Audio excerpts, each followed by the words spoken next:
Et en effet, j'ai vu les principales choses que j'avais besoin de voir, a dit Raphaël Grossi. Avec nous pour aller plus loin, Geneviève Beaumont, bonsoir. Merci d'être avec nous. Vous êtes experte en gestion des risques nucléaires.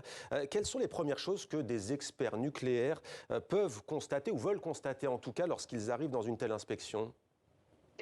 C'est tous les systèmes de sûreté qui permettent de limiter les conséquences en cas d'avarie ou d'accident nucléaire, les systèmes électriques, les systèmes de refroidissement. Et on a vu dans les attaques précédentes qu'il y avait déjà eu un transformateur et des lignes électriques qui avaient été visées par les bombardements. Donc c'est faire le point sur tous ces systèmes que vont faire les experts, chacun dans leur domaine, pour vérifier la robustesse de la résistance en cas d'accident. L'Ukraine affirme aujourd'hui qu'un réacteur a dû être fermé après un bombardement. Qu'en savez-vous ce soir ?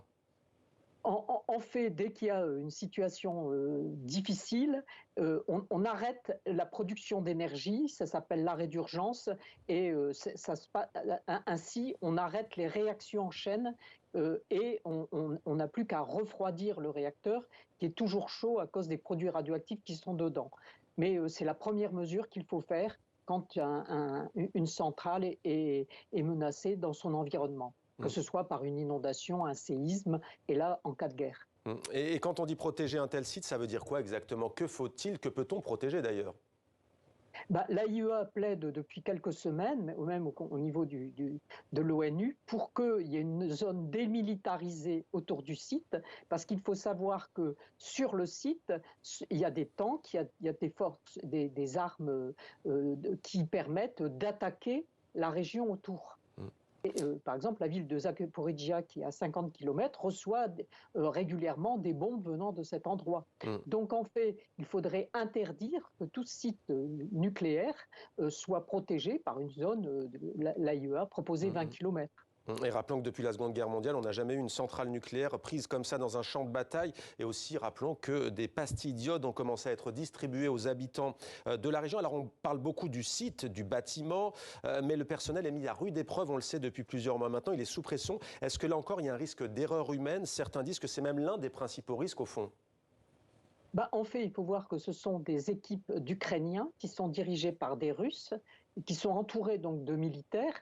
Leurs familles habitent le voisinage, peuvent être bombardées. Donc vous imaginez la pression qu'il peut y avoir sur ces gens. Ce n'est pas des conditions très favorables pour travailler en toute sérénité.